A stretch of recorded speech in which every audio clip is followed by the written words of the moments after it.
Hello বন্ধুরা, আজ আমি এমন একটা ডিশ নিয়ে এসেছি। এটা ইচ্ছে করলে আপনারা ব্রেকফাস্টে খেতে পারেন, ইচ্ছে করলে রাতের ডিনারে খেতে পারেন। তো সেই দিন আমরা গেছিলাম পুষ্প মেলায়। তো ফিরে এসে সমস্তটা তৈরি করা এবং মেলা থেকে আনা কিছু জিনিসও, এছাড়া মানে অনেকটা রাত হয়ে গেছিলো, প্রায় বাড়িতে ঢুকতে ঢুকতে ঢুকতে 8:30 পৌনে 9টায় বেজে গেছিলো। তার কারণ কিছু ঘরের টুকটাকি জিনিস যেগুলো আর কি প্রয়োজনীয় বোতল টোতল, এইগুলো অন্যান্য দোকান থেকে কিনে আনতে গিয়ে ফেরার পথে, মেলার থেকে ফেরার পথে কিনে আনতে গিয়ে একটু দেরি হয়ে গেছিলো।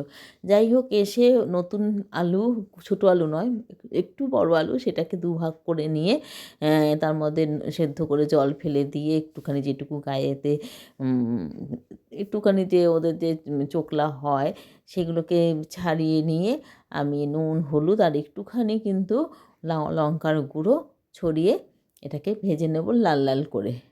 সময় কম, তাই খুব তাড়াতাড়ি একটা ডিনারের ব্যবস্থা করতে হবে। আর যেহেতু নিরামিষ ছিল সেই দিন, তার জন্য সেই দিন তো আমাদের ঘরে নিরামিষ মানে একবেলা খেতে হয়, আরেকবেলা অন্য কিছু মন চায় আমরা সবাই, তাই আমরা নিরামিষের দিনকে আমাদের দুবেলা একই খাবার ভালো লাগে না। তো যাই হোক, এই আলুটাকে ভেজে নেব। আর কড়াইশুঁটি, কচুরি দেখতেই পেলেন। আচ্ছা, আরেকটা জিনিস যেটা মেলা থেকে এনেছিলাম, সেটা মেলাতে তো খুচখাচ জিনিস খাওয়াই হয়। আচ্ছা, কী কী মশলা দিচ্ছি: নুন, হলুদ তো থাকবে, তার সাথে তেজপাতা, লঙ্কার গুঁড়ো, আর জিরের গুঁড়ো, ধনের গুঁড়ো, আর তার আর ফোড়নে যাবে সাদা জিরে। তো যেহেতু মেলাতে একটুখানি মিষ্টি টিষ্টি আমি খেয়ে ফেলি মেলাতে গিয়ে, বা মেলার বাইরে এসে দোকান থেকে কিনি, সেই জন্য একটু ঝাল ঝাল খেতেই ইচ্ছে করছিল। তাই আমি আজকে এই রেসিপিটাই ভাবলাম যে চটপট করে হয়ে যাবে, করে নেব। আর আমাকে কিন্তু একটু সাহায্য করেছেন এই রেসিপিটা তৈরি করতে আমার শাশুড়ি মাও। সেটা পরবর্তী, এই যে এর ঠিক একটু পরেই আসবে, দেখতেই পাবেন উনি কিসে সাহায্য করেছেন। আলুগুলো লাল লাল করে ভেজে নেব। আলুগুলো খুব বেশি সময় যে লাল করতে হয়েছে তা নয়, কেননা একটু সামান্য লঙ্কার গুঁড়ো দিয়েছি। যে কোনো আপনি মাছ ভাজার সময় বা এরকম আলু ভাজার সময় যদি একটু লঙ্কার গুঁড়ো দেন, সেই জিনিসটা কিন্তু একটু অন্যরকম ফ্লেভার করে। আবার এটা কিন্তু আজকের টিপস।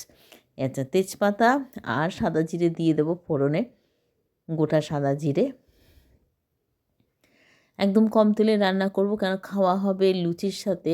তাই এটা আমি দুটো গোটা কাঁচা লঙ্কা দিলাম ফ্লেভারের জন্য, এটা কিন্তু ফাড়িনি। আর কড়াইশুঁটিটা সেদ্ধ করতে ভুলে গেছি, তাড়াহুড়ো তো। যাই হোক, ওটাকে মশলার মধ্যে কষিয়ে নেব, নরম হয়ে যাবে, একদম টাটকা তো। আর সমস্ত মশলাগুলো যে প্লেটের মধ্যে ছিল, সেগুলোকে একটু জল দিয়ে সামান্য একটু গুলিয়ে নিয়ে তারপর আবার ওই প্লেট ধুয়ে জলটা দিয়ে দেবো। আর কারণ এতটাই দেখতেই পাচ্ছেন কতটা শর্ট টাইমে রান্না করছি। আর যারা রান্না করেন তারাও বুঝতে পারছেন যে আমার কোনো জিনিস তৈরি নেই, ফটাফট ফটাফট করা হচ্ছে। আর কড়াইশুঁটির কচুরি কীভাবে করলাম সেটাও দেখাবো। একটু ফাঁকিবাজি দিয়েছি, ফেরার সময় সেই মশলাটাও কিনে নিয়ে এসেছি, যাতে মশলা মানে কড়াইশুঁটি মশলা করতে গেলে তো একটু সময় লাগবে, অন্তত 10 মিনিট হলেও বেশি সময় লাগবে।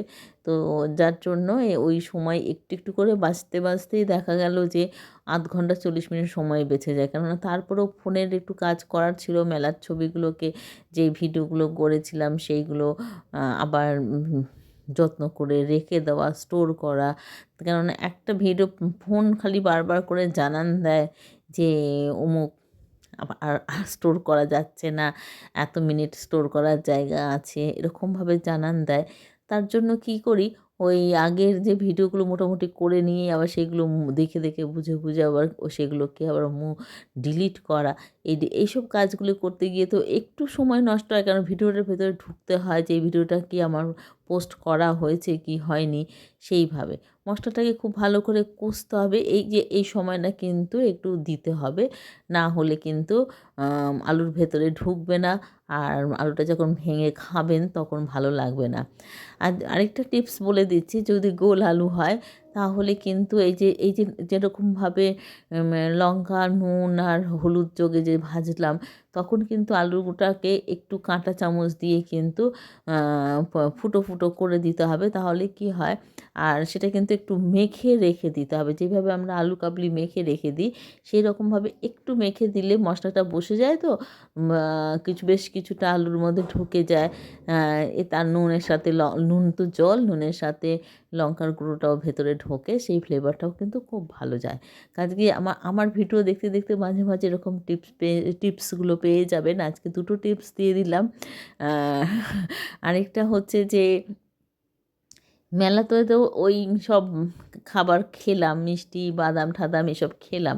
তো যেহেতু শীতকালের মেলা, তার জন্য আইসক্রিম বা এই যে কুলফি এইগুলো খাইনি, যেগুলো আমার খুবই প্রিয়। আইসক্রিম আর কুলফি বাদ দিয়েছি। বাড়িতে এসে পরে মানে ডিনারের শেষে একটু কোল্ড ড্রিঙ্কস খেয়েছি। সেটা আমার মতন যারা একটু দুষ্টু প্রকৃতির খাবারের ব্যাপারে তারা খাবেন। অনেক কিছু খাই না, মানে একসাথে যে অনেক খাবার অনেকটা পরিমাণে খাবার খেয়ে নিলাম তা নয়, কিন্তু মানে কিছু খাবার আমার বেশ পছন্দের এবং সেইগুলি কিন্তু আমি না করতে পারি না। মনটা এত চায়, যেমন মিষ্টি আমার ঘরে থাকলে আমার একটু বাদে বাদে মনে হয় একটু ফ্রিজটা খুলি, একটুখানি ভেঙে খাবো। মানে একটা গোটা যে মিষ্টি খেয়ে নেব বা একসাথে 3-4টে খেয়ে নেবো তা না, একটু ভেঙে খেলেই যথেষ্ট। এটা কিন্তু টিপস নয়, এটা শেয়ার করলাম আমার মনের ইচ্ছের কথা। আচ্ছা, একটা বাটির মধ্যে এটা এসেই সবার প্রথম যেটা করেছিলাম, সেটা মানে ভিডিওটা তো একটু আগু পিছু করে দেখাতে হয়, যে কিনে আনা মশলা, কচুরির মশলা, কড়াইশুঁটি কচুরির মশলাটাকে একটা পাত্রের মধ্যে ঢেলে নিলাম। অর্ধেকটা নিয়েছি, যেহেতু রাতের খাবার খুব বেশি কম দরকার নেই পুরের। একটু সামান্য নুন আর চিনি দিয়ে আমি এটাকে মানে এতটাই সময় যে আগে ভালো করে এটাকে ঘুরিয়ে নেব সেসব কিছু না করে আমি একদম ডাইরেক্ট জল দিয়ে দিয়েছি। কারণ এটা তারপরে আমি এসে হাত ধুয়ে এগুলো করে নিই, এই কাজটা করে নিয়ে তারপর ড্রেস ছেড়ে তারপরে কিন্তু আমি রান্নাঘরে ঢুকেছি। তার কারণ হচ্ছে এই রকম মশলা দিয়ে আপনি ধোকা তো করেনি, আর কড়াইশুঁটি কচুরি, হিঙের কচুরি এরকম মশলা দিয়ে করলে পরে অন্তত কমপক্ষে 20 মিনিট থেকে 30 মিনিট যদি ভিজিয়ে রাখেন তাহলে খুব সুন্দর। এই যে দেখবেন একটু পরেই জলটা টেনে গেছিলো, আবার একটু জল দিতে হয়েছিল, এরকমভাবে 3বার জল দিয়েছিলাম। এই যে এই জলটাতেও কিন্তু আমি যখন ঢাকা খুলি তখন কিন্তু এই জলটাও টেনে গেছিলো। পরে আমি আবার একটু জল দিয়েছিলাম, তো সেটা আর মিশে হয়নি, টানেনি। এবার কড়াইতে সামান্য অল্প একটু তেল দিয়ে 2 চামচ 2.5 চামচের মতন, বেশি তেল দেবেন না, কারণ না কচুরির মশলার মধ্যে বেশি তেল দিলে আবার মশলা বেরিয়ে যাওয়ার একটা চান্স থাকে। তো মানে স্টাফিংয়ের জন্য আমরা সবসময় কম মশলা দিয়েই করলে পর ভালো হয়। সেটা আমরা যারা রান্না করি তারা যেরকম জানেন এবং যারা চোখে দেখেন তারাও জানেন। রান্না যে সবাই, অনেকের অভিজ্ঞতা থাকে না, কিছুই করতে পারবে না, এরকম পরিবারের একজন বা 3-4টে পরিবার মিলে একজন এরকম থাকে ধারণা, যে কিছুই রান্না করতে পারবেন না। সত্যি সত্যি আমার ঘরেও একজন আছেন, যে আমার হাজব্যান্ড, উনি কিন্তু জল আগে দেয় না, চাল আগে দেয় উনি জানেন না ভাত করার সময়। যাই হোক, এই কিন্তু আমার ছেলের একটা কিন্তু মানে সাধারণ একটা ধারণা আছে যে তার ও কিন্তু রান্নাঘরের মানে আমি কি বলবো, তো যখন বিটেক অবধি পড়াশুনো করেছে সেই সময় অবধি কিন্তু ও রান্না মানে বিটেক নয় এইচএস অবধি পড়েছে, সেই সময়ও কিন্তু ও রান্নাঘরের মানে আশেপাশে কোনো দিকেই ঘুরতো না, এমনকি কোনো দোকানেও যেত না। আছে না যে চট করে কিছু ফুরিয়ে গেল, কোনো বাচ্চাকে পাঠিয়ে দিলাম, আমার বাড়ির বাচ্চা বলতে তো একটু ভাজা মশলা দিয়ে দিলাম আর একটু হিং দিয়েছি, তার কারণ হচ্ছে এটা একটা টেস্ট করতে হবে। নুন চিনি তো আগেই দিয়েছিলাম, বললাম আর নুন চিনির দরকার নেই, এবার এটাকে নেড়ে ছেড়ে একটা মণ্ড করে নামিয়ে নেব। যে গল্পটা বলছিলাম, যে আমার ছেলে কিন্তু জানতো না। তো যাই হোক, যখন করোনাকালীন ঘর থেকেই যখন ও এমটেক বা তার সাথে পাশাপাশি রিসার্চের কাজটা করছিল খড়গপুর থেকে, তো জুনিয়র রিসার্চ স্কলারশিপ যেটা হয় সেটা করছিল। তো সেটা সেই সময় কিন্তু ও ও অনেক কিছু আমার রান্নাতে হেল্প করে দিয়েছে। তার কারণ হচ্ছে এক তখন কিন্তু প্রচুর ভিডিও করা ছিল, কিন্তু সেই ভিডিওগুলো যেভাবে আমরা ডিলিট করে দিই সেইভাবে বাড়িতে লেডিকেনি করেছিলাম, মোগলাই পরোটা করেছিলাম, অনেক খাবার-দাবার করতাম। রোজই কিছু না কিছু খাবার-দাবার করতাম। আর আমি তো অনলাইনে পড়াতাম বাচ্চাদের, কাজে আমার কিছুটা হলেও সময় সাশ্রয় হতো। কেননা ফোনে পড়ানো অনেক মানে অনেকটা সময় বেঁচে যায়। কারণ একটা বাচ্চাকে যখন আমি সামনাসামনি পড়াচ্ছি, তাকে রিডিং পড়ানো, তাকে সব কিছু বানান, স্পেলিং সব কিছু করানো থেকে শুরু করে কোয়েশ্চেন অ্যান্সার সমস্ত কিছু করাতে হয়। একটা অঙ্কের জায়গায় ৩ টে অঙ্ক ৫ টা অঙ্ক করাতে হয়। কিন্তু যখন আমি অনলাইনে পড়াচ্ছি তখন সেই ক্ষেত্রে কিন্তু ওই এই অঙ্কটা এইভাবে এই লাইনটা লেখো এরকমভাবে বলে দিয়েই কিন্তু করানো হয়ে যায়। আমি নিজের হাতে যেহেতু করি না, করতাম না, সেই জন্য যে আমার তো প্রচুর স্টুডেন্ট নয়, একটা আলাদা আলাদা সব ভিন্ন ভিন্ন ক্লাসে পড়ে। তো সেইভাবে আমি বাড়িতে বেশ কিছুটা সময় পেয়ে গেছিলাম এবং অনেক কাজ করা থেকে শুরু করে অনেক কিছু করেছিলাম। তো সেই সময় আমার ছেলে কিন্তু দেখলাম যে রান্নাঘরে যদি কিছু করতে বলতাম বা একটু দেখায় আমি একটু পড়াচ্ছি এরকম বলতাম, তখন দেখতাম যে কাজটা ও করতে পারতো। তারপরে মানে করোনা যখন একটু ১ম ধাপ চলে গেল, ২য় ধাপে আসলো, সেই সময় এই যখন দোকানপাটগুলো খুললো, তখন একটু একটু মুদি দোকানে পাঠাতাম। দেখলাম সুন্দর গুছিয়ে বড়দের মতন, মানে অনেক বয়স্করা যেরকম গুছিয়ে আর কি, অভিজ্ঞতা সম্পন্ন মানুষরা যেরকম গুছিয়ে করতে পারে, সেইভাবে কিন্তু ও সুন্দর করে গুছিয়ে নিরামিষ আমিষ সব বিচার করে সেইভাবে নিয়ে আসতো, একসাথে সব নিয়ে আসতো না, ছোটো হলে কী হবে। তারপরে এই যে আলুর দম দিয়ে সার্ভ করার কাজটা আমি করছি, আর মাঝখানে কিন্তু কচুরিটার কিন্তু অনেকটা অংশ ময়দা মেখে লেচি টেচি করা আমার শাশুড়ি মা করেছেন, নাহলে আমি সময়টা পেতাম না। শাশুড়ি মা ওই কাজটা করেছেন, আমি এদিকে আলুর দমটা করেছি।